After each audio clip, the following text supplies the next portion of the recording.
Goes. Hello everyone, good afternoon. Scott here from Pillar Partners with this week's Ask Me Anything. And today we have host frequently asked questions about dealing with difficult guests. Now, it's been a few weeks since I've done the lives, so really looking forward to getting back into this. And I've picked up some of the questions from the emails, the social media, and things we've came across. I've heard some conversations out there with the property managers. So we're going to get straight into it with the host frequently asked questions about dealing with difficult guests. Now, I'm lucky to have Grace in the background from the marketing department who's going to be monitoring any questions that you have. I'm going to pop them up on the screen. Now, we are going live on Facebook and LinkedIn, but Grace has managed to connect up, done a magic, and got us going live on YouTube as well. So guys, if you have any questions and you're watching this, please just start popping them in and we will do them live. Now, I've accumulated some of the questions I've had over the last week and picked the ones that have repeated themselves. So these are actual questions from actual hosts. I'm not going to put the names on them. I'm going to make them anonymous, but you can ask questions live. So guys, let me just jump right in. And again, if you're watching on LinkedIn, Facebook, or YouTube, you should be able to do it. And the magic of software will show me the questions here. Grace is going to feed them in. Say hi. Hello. So Grace is in the background and she's going to feed the questions in. Please feel free to ask. This is all about dealing with bad guests. So ask questions that I can answer pretty rapid if you can. If we can't answer them because it's a longer question, then we will answer them offline and we will make a specific podcast about it. I'm going to jump right in, guys, and I'm going to start with the first question. What are some common challenges property managers face when dealing with difficult guests? So this is a very broad question, but for me, the nice simple answer, the biggest problem a property manager or a host can face is definitely credit card fraud and credit card refunds. All the other things can be dealt with. A little bit of guest noise, damaging properties, this, that, and the next. It's just admin stuff. It's business. But if a guest takes your income away, you've got the income in the bank, they get a credit card clawback, then that is income gone. Not only income, you can't replace that because you've let that property. So for me, the biggest one here is definitely credit card fraud. And again, these platforms, the payment platforms, will put a hold on that. That is a business ender, especially if it is a corporate and you're expecting those guys to be paying like a month in advance and they claw it back because you've lost all that income. Some other things guests will do that affect hosts and property managers. Definitely not looking after properties. Doesn't happen all the time. But again, this is going to eat into your income. It may take your property out of action until you get that there. A local authority rented one of ours, put a guest in that was of a certain demographic, vulnerable, and there was blood there. They got attacked, blood everywhere. That cost the owner £28,000 in damage and lost earnings, and that was a local authority. That was a great guest. The local authority rented it, gave us the money. It was perfect. Won't say what won because it's going in a legal battle. We will get those costs back for that host, but £28,000, a local authority booked it, put somebody in when they shouldn't have, damaged the property, and that then took the property out of action. Lots and lots of blood, and there will be a podcast on that. If they don't get back to me, we will be sharing that. Some bad reviews is a good one, and another thing that's happened, certainly after lockdown, is demanding refunds. So guests will be in, you've given them a great property at a great price and a great customer experience, hopefully, and they're demanding refunds for silly things. So some of the things that can happen, some of the challenges you can get as a host. So let's move on to the next question. Can you share some tips for screening guests to avoid potential issues down the road? So again, we can get guests and we're happy to get guests. We're happy to see full calendars, but we do need to do some screening here. The team behind me here are very, very good at that. In fact, I've heard them on the phones today. One nice tip is check the address when you're doing their ID and their verifications. Check their address, because if their address is local to the property that they're booking and it's booked for 6, 7, 10 people, then there's a good likelihood that that is going to be a party. Of course, they could be booking for family members coming and it's an overflow from their own property. But if someone, as we record this in Glasgow, is booking near the Hydro, the music venue, the Armadillo, the music venue, there's a good chance it's a group of people going to a music concert and they're booking it to go and get into the one place. So be very careful about that. Local addresses been there. Have a little look on social media. You're within your right to search these people. They're going to search you, make sure your property is legit. You can find them on social media. The best way to do this is just instantly call them at Pillow. We call every single guest as soon as the booking comes in, even if through Airbnb and booking.com, we phone them. Hi, thank you for booking. You've booked through Airbnb, but actually it's Pillow you've booked from. We're the managing agent.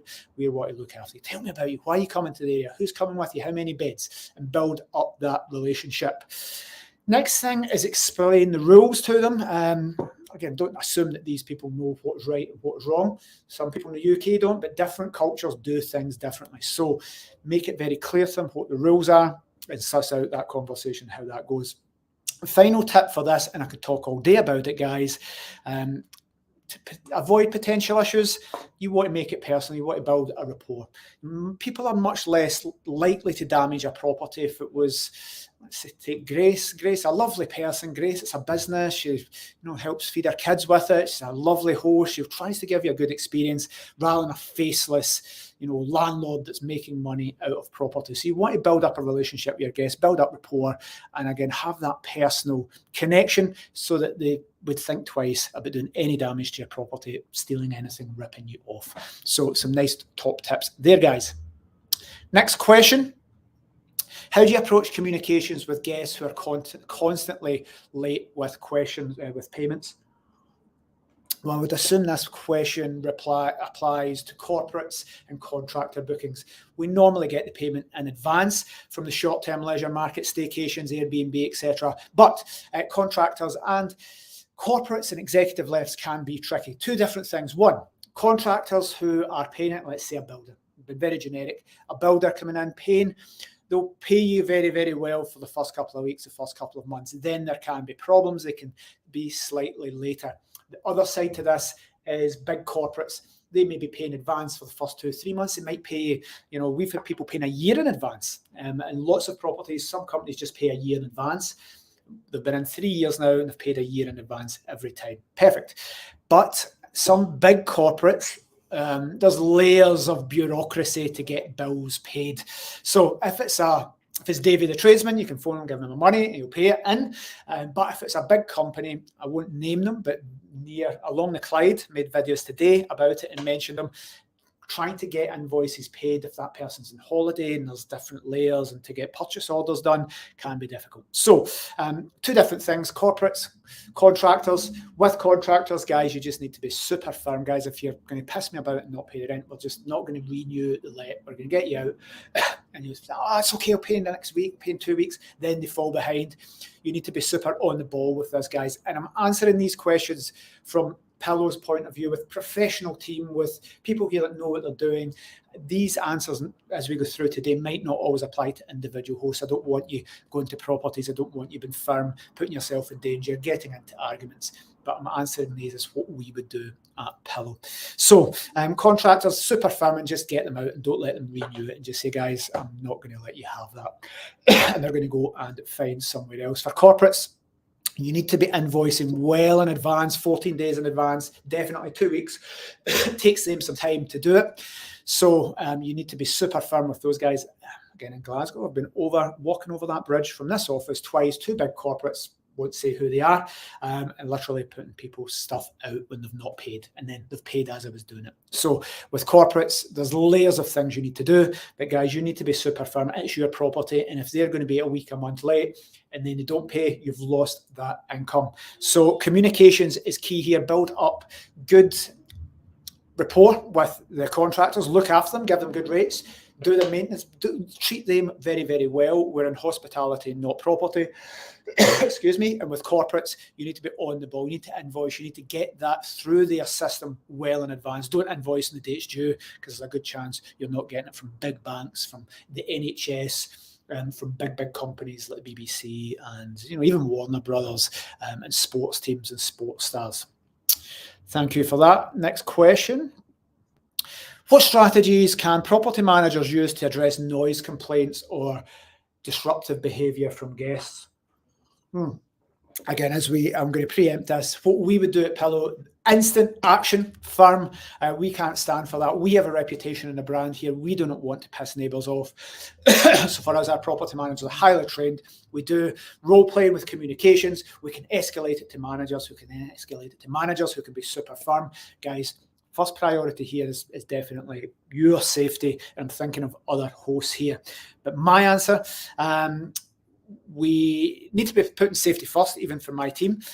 Noise complaints, you want to be visiting properties. If it's too late and it's happened, visit properties, tell them, just shock and awe, guys, just as unacceptable. The neighbours have reported it. The police are about to come. We will phone the police. We will put you out. This is unacceptable. Guys, we have a duty of care. A noise complaint from a neighbour may be something daft. We hear a noise complaint about somebody banging the microwave door. Guys, whether it was a family in, whether they lived there, whether they were an owner-occupier, you'd hear a microwave door banging. There's nobody slamming microwave doors or doors closing at 8 at night. So some noise complaints can be, let's say, spurious, but you need to deal with it. If this happens, you need to reassure neighbours, because once that's happened to them, once they're not going to be on your side. So building long-term relationships with neighbours, I always give them, I used to when I did it, give people business cards. Hi, Pillow, I'm managing your property. Here's my business card. Any problems, phone us first. So they come to you to give you a chance to rectify it rather than going to the police or escalating it to papers and local authorities, all these things. One tip is log everything in the OTA, the online travel agent portal here, guys. Don't just keep your notes and have WhatsApps and bits and bobs.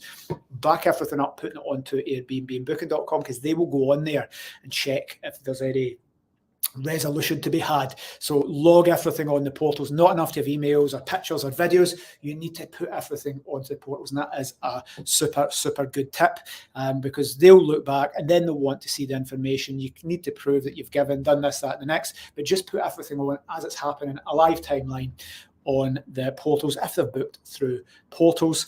Again, setting rules in advance. We've said this. If they book through Booking.com and you've not communicated, you've not met them, there's nothing there in the property to tell them about noise, you've not had phone calls, you've not made videos. When you book through us, you've got a check-in video. Hi, Scott here, just walking you around, guys. Really respects a really quiet area. You've got a great property. Please respect the neighbours, because it's a lovely elderly couple next door. We don't want to annoy them. I want you to treat this the way you would expect me to treat your property next to you or your granny. You won't want me coming and partying, would you? So I would ask the same back. These types of communications and videos, and you can automate it, should be done. If you meet people face to face and do check-ins, tell them this. Personalize it, as we said before. Now, and I'm going to finish with this, there's loads of tech out there, so you can monitor phones. You can see how many people are using the Wi-Fi and how many iPhones there are, or phones there are in a specific area. So really interesting tech out there, guys, that we're exploring as I record this. So moving on to the next question. How do you handle situations where guests damage the property? First thing here is the deposit. There will be a deposit to rectify it. A deposit, a credit card pre-authorization. If the money goes above the deposit, for me, it's definitely all about communications, guys. You need to get on the phone to them. And I've seen the team do this very well, very impressively. But again, when I was doing it, listen, guys, 500 quid deposit, you've massive damage here. No, it's okay, we cleaned it. Always two sides to that story. But generally, if you're going to need to pursue these people, you don't want to do it through the courts. I'm not going to get anywhere. What you want is them to agree a mutual figure. Guys, you've wrecked this fucking property. I don't know what's happened. These lose control. Emma, the Glasgow property manager, does this very well. Guys, I understand. I come from where I get it. It looks as if, is it right? Yeah, no, we didn't mean to damage your property. It looks as if you had a party, a bit too much to drink, maybe people back. Yeah, that's what happened. Listen, guys, you understand. Yeah, we don't want to go to the police. We don't want to, it's okay. Listen, £1,000. Okay, get it off your friends. I'm going to make you responsible and do it. Emma's very good at that, building rapport and getting the guys to be on board with a mutually agreeable win-win solution. But if you're in saying, I'm going to fucking take you to court, that aggravation is going to get people to dig their heels in. So you need to be super, super careful with that. And again, it's about strong, solid, professional communications. We're not going to let people away with it, but we do need to pursue that as best we can. You can go to the small claims court. We're doing one for host, again, with a local authority where they didn't get back to us. But find these people on social media, find their social networks. Again, the team here sometimes have groups, a prom or something, they'd lied and did this back in the early days. Found a school, we're going to contact a school. Another thing is their employer. I've done that personally. It was a corporate, like they've damaged the property. It's not my problem. I'm going to phone your employer. Two things will happen. One will say, please don't phone the employer. There's the money. Thank you. I don't want to get sacked or get a bad reputation. Secondly, if they don't bother, phone their employer and say, listen, we did it with a sports star, Premiership footballer. He didn't bother, just contacted the team, said we're going to put these videos out of how your player left at, and they paid instantly. So again, lots of different things around here, and I would again always put these damages on the online travel agent portal as well. But a win-win solution is my answer to that one.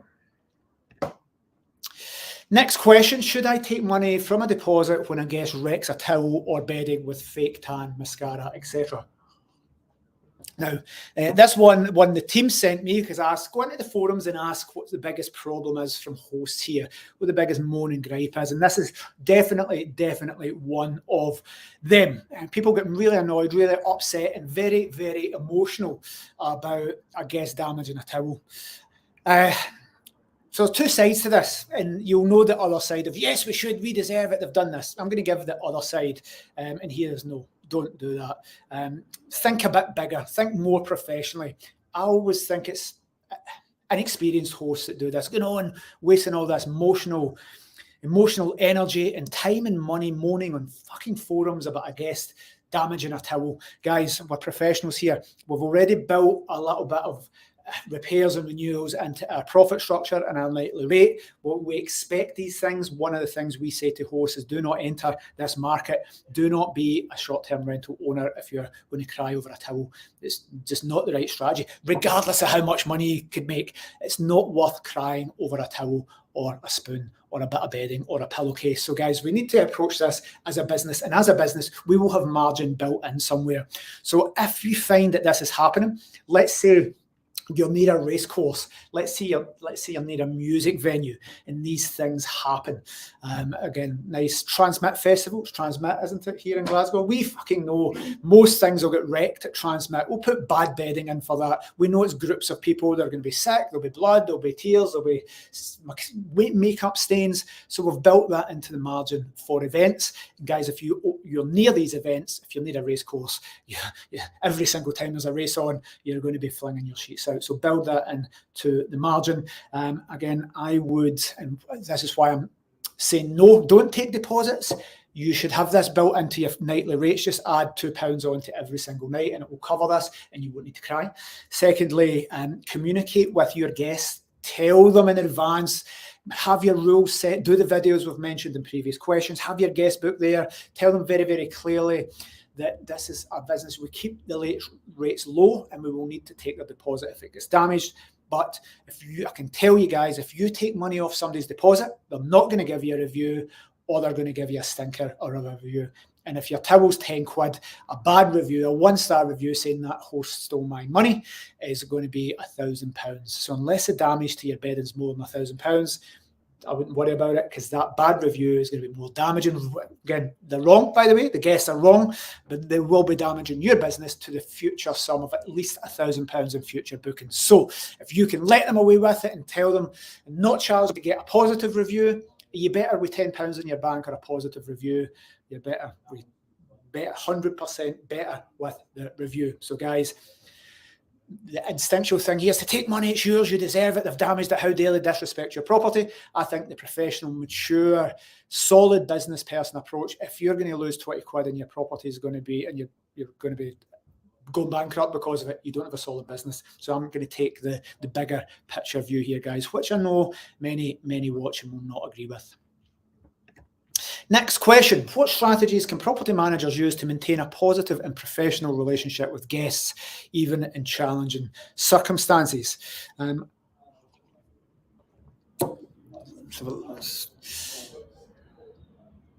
Challenging circumstances. Again, guys, I think it's contacting your guests initially here is a big, massive one. Don't just do it all automated. I see managing agents out there boasting they've got 200 properties with one member of staff. Not sustainable, guys. Best of luck. If you can manage 200 properties with nobody and 2 Filipino VAs, best of luck to you. I think building rapport with your guests initially is going to build that initial relationship with your guests. Sending them links to your positive reviews, telling them you're a small business.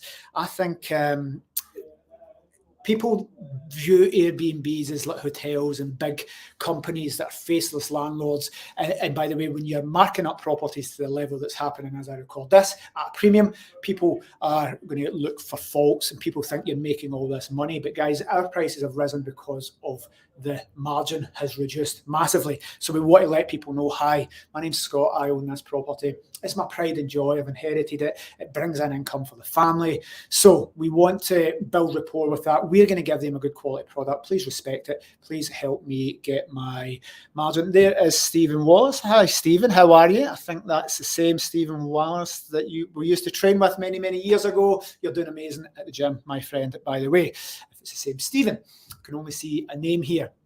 So building up that relationship, doing the pre-check-in call before they arrive, telling them, hi, do you know where you're going? It's remote check-in. If you had your codes, very few people read emails, read messages, very, very, very few people read booking.com messages. So even if you've automated all this, given them all the information they need, they could still turn up and still be clueless about how to get in, what the rules are, how to check out. So again, guys, communication is key here. And I'm going to pick the next question. Thank you, Grace. How can I get Airbnb to take my side of guest disputes? They always side with guests. Surely they should protect their hosts. Great point. My answer to that is there is a misconception that Airbnb is in any way for hosts. Their business model is not hosts. Their business model is guests. If you think of there's going to be maybe 50 people in your property, 1 a week, maybe 2 a week, so 100 people.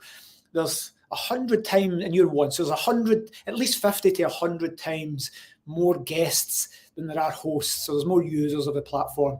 So they are there for guests. A misconception, and guys, just my advice here is just get it out of your head that Airbnb or Booking.com or anyone is in any way on your side.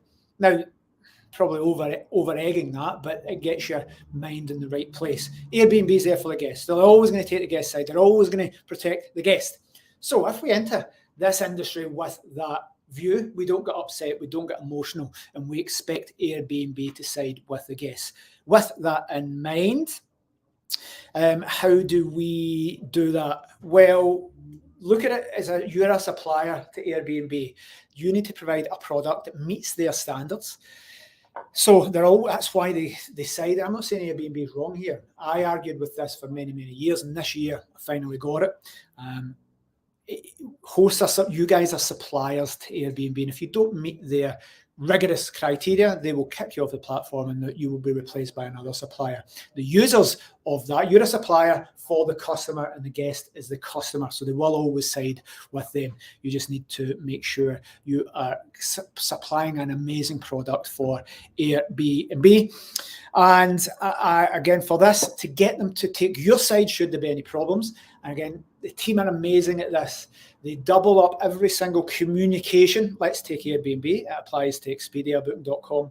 Every bit of communication, every photo, every text, every email, every screenshot of phone call, you want to get these things onto the platform. The person at Airbnb doesn't have access to your phone or your emails. They're going to be making a decision in guest disputes based on what they can see, what the guest provides and what you provide. So it's nice and simple. And again, the team do this fantastically well. The systems and procedures are in place, not by me. I didn't put them in. The fantastic team with trial and error over the last 10 years, I think. How to win these disputes. We put everything onto the timeline in the chat of the online travel agent, the Airbnb or the booking platform. So make sure you're super clear, even if you're going over the top. Have just spoken to you about this. I see you've done this. Yeah. Depends on the platform where you can send photos, and then contact the Airbnb. Now, we're lucky we have account managers at Pillow. We have monthly meetings on how to win these disputes. We can phone a person up. I can imagine phoning Airbnb and getting a person, hi, could you help us with this? And they bypass that system to a degree. So when you're like the size of Pillow, you get an extra level of support. But if you're one host, view yourself as a supplier. And if they believe, not rightly or wrongly, but if they believe you are not hitting their supplier levels, they will take the guest side. So you need to document everything and upload it into the chat there. I'll put the next question, Grace. Can I keep some of the deposit if they don't obey the rules and don't take the bins out at the end of their stay? Again, lots of chat on the forums here, especially classic holiday home areas. Again, I'm going to give a different view. Is no, don't take the deposit for it. You can, but I personally wouldn't. Why? I ain't taking bins out at the end of the stay. I've been charged over the odds. Guys, for me to stay in a week in your property, wherever that is, I could get 2 weeks in Cape Verde, all inclusive. I could drink and eat for 2 weeks in a sunny climate for the same price as 1 week in your cottage. So I ain't running about in the rain taking bins out. I've already paid for that, and I own a serviced accommodation management company. By the way, in all other respects, I'm going to be your best guest. We wouldn't do anything to damage a property. I will be your perfect guest. I'll give you 5-star reviews. I'll treat your property with respect. I'll put everything away. If you get rules about dishwasher, I'll put things in dishwasher. I'll give it a good clean so that your cleaners, they're not going to save money, but they're going to get time to do the skirting boards. I would be a perfect guest, but am I running about the streets in the rain, putting bins and bags? No, I'm not going to do it, because I'm going to have other things to do. I'm going to have time, and I don't see that as, I don't care what your rules are. I will respect the rules, because, by the way, I would know the rules more than any individual host. You can, but again, we said in a previous tip, it's going to lead you to a bad review. I guarantee if I'm not putting your bins out, I'm going to leave you a bad review. I'm going to clean the property, make it nice, that you won't have any problems. You will give me a 5-star review back. But if I'm going to get 20 quid taken off my deposit because I didn't run to the end of the country road and put bags here, I'm going to give you a bad review. Or not give you a review. I wouldn't give MD a bad review. So you can do that. Yes, I wouldn't. Guys, even paying your cleaners 15 minutes extra so that you can get 5-star reviews. Even if you paid your cleaner an extra £18 to get a 5-star review every time, it's worth it. So guys, every time you take money off a deposit, you're going to get a guest that will never come back. They're going to badmouth you and your business. They're going to give you a bad review, and that's going to cost you at least £1,000. So is it worth losing £1,000 of income to enforce a rule? Make it nice and simple, guys. Hotels are now clawing market share back from serviced accommodation. Don't give your guests any reason to book hotels, because you don't get any of this. You get treated. You got to check in. Anyone comes to your room. You don't need to empty bins. So the more rules and regulations and shit you put in place, the less people will use the industry as a whole. Next. Can property managers prevent difficult guests from rebooking? Yes, but guys, you're going to need good records here. If you're one person with one property, you might recollect names.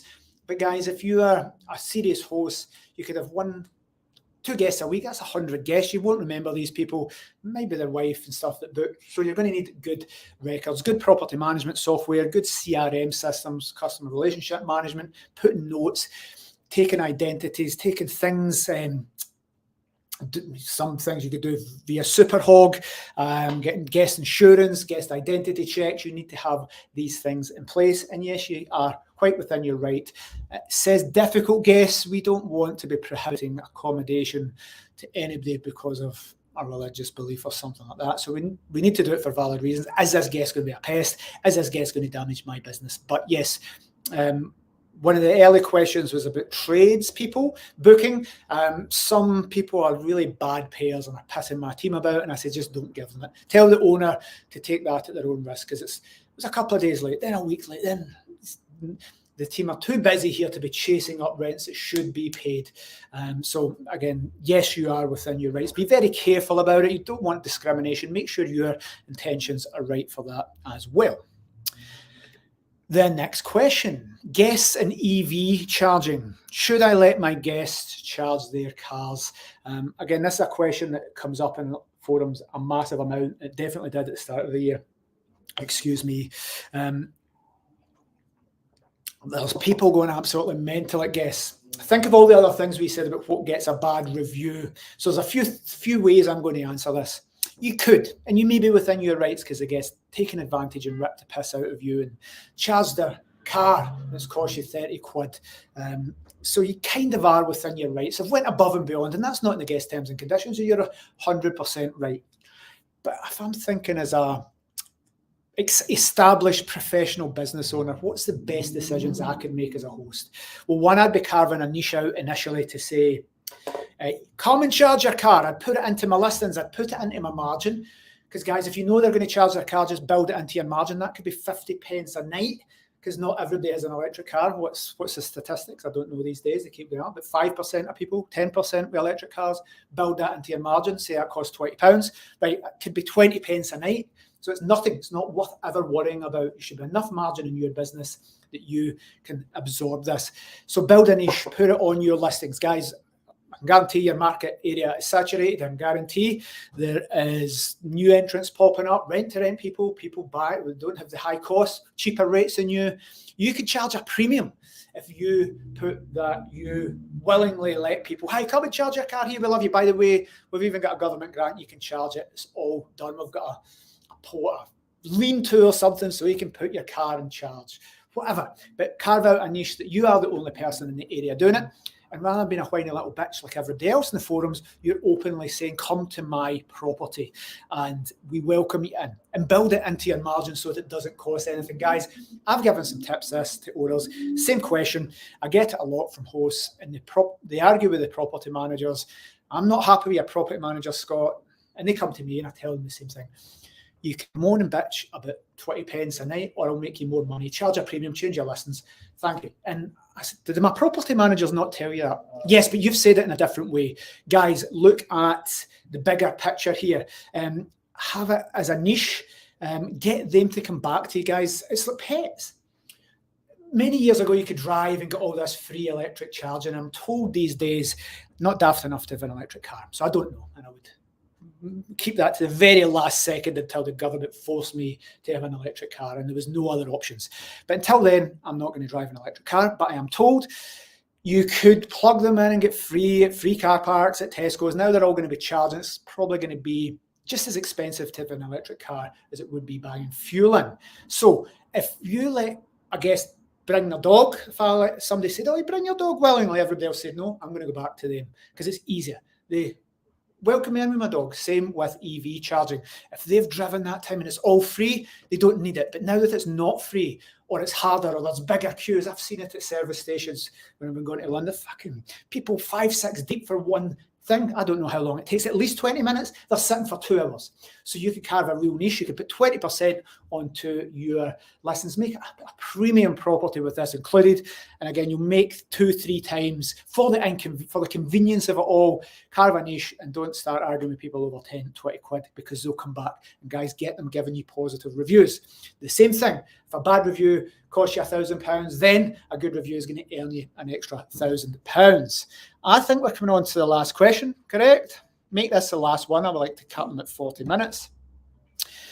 My guests keep turning the heating up and leaving the lights on. How can I prevent it? And again, the title of this one is dealing with difficult guests, and this definitely falls into that category.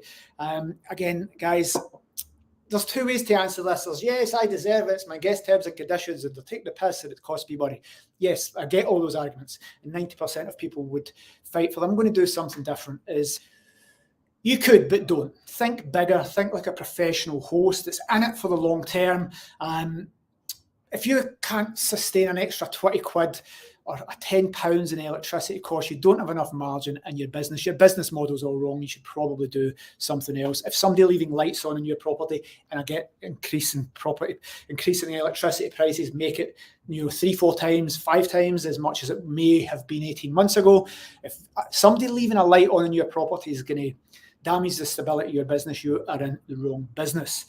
So if 20 quid is going to ruin you. By the way, there's technology for heating these days, so I will prerequisite this with, there is technology, you can turn it down from your phone, and I see many people doing that. So there's light switch, I think somebody's there, tell them to Stephen saying, yep, timer switches is good when they leave the property.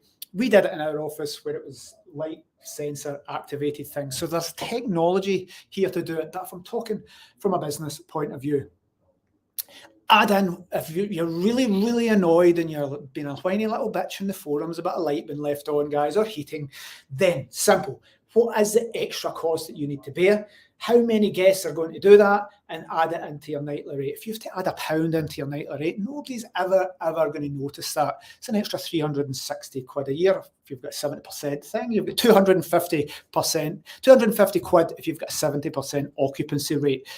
£2 give you 400 quid. So you can easily cover that with a couple of pounds here and there. Make it, so Stephen said online, I don't think, I'll just add his, there you go, Stephen's asking. Stephen's adding, sorry, put in light switches, so some answers coming, use smart apps. So there's lots of different things here, but guys, we don't want to be worrying. I always say don't have £5 conversations, have £50,000 conversations. Yes, right, let's say costs have went up. Our margin either needs to lower or we need to make more money. So what do we need to do to cover that extra? It could be £50 a month, guys, and I'm not playing down the cost rises that you guys are going through. It's massive, and it has taken many businesses out in the leisure and restaurant industries. So we are equally affected. So I say this with the utmost sympathy here, guys, but there's ways around it. Rather than worrying about it, getting emotional about it and taking to the forums, we could put that energy into creating a better product, doing something that justifies it a little bit more and getting a little bit more margin in your property. We get a hard time, short-term lens. These people coming and taking away affordable housing and charging crazy money and marking it up. And I even joked in the last one, it's cheaper for me to go 2 weeks all-inclusive to a warm, sunny country like Cape Verde than take a week in one of our own properties. And that's true, but I guarantee that one property doesn't have a massive amount of margin. So, guys, it's for us to work together. Again, I will finish with Stronger Together on the back. That's the back of the T-shirts. It has it everywhere in all our booklets, training guides on our website, our T-shirts. Every stall you go to has Stronger Together. And rather than worrying about that 5% increase in costs, we can make your property more than 5% more profitable. We can make it 10% more profitable, make it 40% more profitable. So, guys, I am going to leave it there. This has been a really interesting one. And as you can tell, very passionate for me. Guest problems is something we deal with at Pillow. I can't remember how many guests we've got. I don't know if it's quite 1 million, guys, but I think it's over 3/4, maybe 750,000 guests over the years. I don't know, but definitely more than 500,000. We have dealt with every single thing here possible. And again, there is unlimited amount of things, and just when I think the team have seen everything, more things arrive. So again, we need to be professionals. We want to think of the big picture here, guys, but you are going to come across challenges. You're going to need to have systems in place, going to need to have scripts and checklists and procedures here to deal with all the eventualities. And finally, we don't want to get emotional. So thank you for watching, guys. I love doing these. Again, easy for me to answer these questions and say, well, Stronger Together, it's because I've been doing this a long time. I've been in the industry 21 years, hard to believe with being a fresh-faced cutie. I've been in the industry a long time. So these things, that is a massive problem to you and very emotional. Again, I'm very flippant about that, but genuinely have empathy. What's the biggest worst thing that could happen to a host is something we've dealt with 10 times. The biggest emotional thing that makes them anxious, angry, upset, worryful is something the team would have dealt with 5 times before 9 o'clock. So the reason I can answer these, not flippantly, but confidently, and look at the bigger picture, guys, not be as emotionally involved. It's not because we don't care about our hosts, it's simply because we've seen what's your first time is our 100th time dealing with this. So we have the systems, procedures, and knowledge to deal with it. So I'm going to finalise by saying thank you very much to Grace for helping me here. There's some people saying thank you, so I'm going to bring their names up.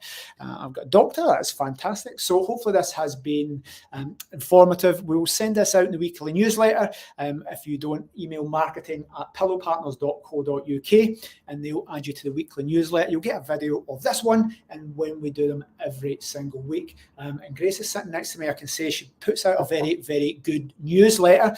Lots of cool things. We do properties of the week, special offers, staycation deals. We share things about the charity. We give freebies. People are always contacting us to give us free stuff that we distribute to you guys. So lots of cool things happening on the weekly newsletter. You'll get a copy of this video. Just email marketing@pillowpartners.co.uk and they'll add you to that. But for now, thank you very much for watching.